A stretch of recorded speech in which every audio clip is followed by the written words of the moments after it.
அமித்ஷா இன்னொரு விஷயம் சொல்றாரு.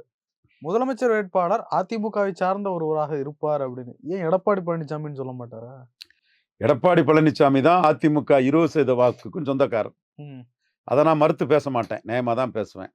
பணம் செலவழிக்காம தான் எடுத்தாரு. பிஎம் கேண்டிடேட் இல்லாம தான் எடுத்தாரு. ஸோ அவருக்கு தான் அதுல முன்னுரிமை. அவர் தான் முதலிடம்.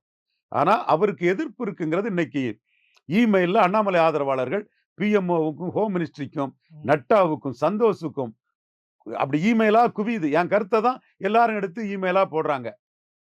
அப்போ நம்ம அத வந்து அவங்க பார்க்குறாங்க. எடப்பாடிய சிஎம்மா சொன்னா, முக்குலத்தோர் ஓட்டு போட மாட்டாங்க. Politically vibrant community.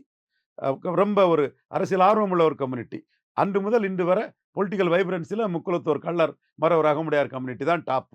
அரசியலும் பண்ணி, கூட இருக்கவங்களையும் வச்சு அரவணைச்சு அந்த அரசியல செய்யக்கூடிய கெப்பாசிட்டி உள்ள கம்யூனிட்டி. சிட்டில பாருங்களேன், லோக்கல்ல புகுந்து எவ்வளவு முக்குலத்தோர் அரசியல் நிர்வாகிகளா இருக்காங்க. அது அந்த கம்யூனிட்டியோட அரசியல் ஆர்வம் உள்ள ஒரு கம்யூனிட்டி. அந்த கம்யூனிட்டிய சேர்ந்த ஜெயலலிதா கிட்ட நம்பர் 2வா இருந்து டிஃபாக்டோ அ சீஃப் மினிஸ்டரா இருந்த சசிகலா அம்மையார். அதாவது ஜெயலலிதாவுக்கு அடுத்து அதிகார மையமா இருந்த அவர் தான் சிஎம்ஏன்னு சொல்லக்கூடிய அளவுக்கு ஜெயலலிதா தான் CM. She called the shots. அந்த அளவுக்கு அதிகார மையத்தோட மைக்ரோ விஷயம்லாம் சசிகலா பார்த்துட்டு இருந்தாங்க. அந்த அம்மையார எடப்பாடி டிச் பண்ணிட்டாரு. தினகரன் சிஎம்ம கமாண்ட் பண்ணவரு. அவர டிச் பண்ணிட்டாரு. இந்த 2 கூட பரவால்ல.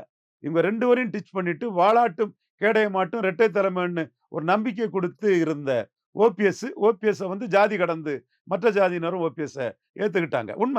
நானே அவரு அந்த புயல் இதெல்லாம் வரும்போது என்ன சொன்னேன்? காமராஜ் மாரி தலைவர் ஆயிட்டாருன்னு சொன்னேன்.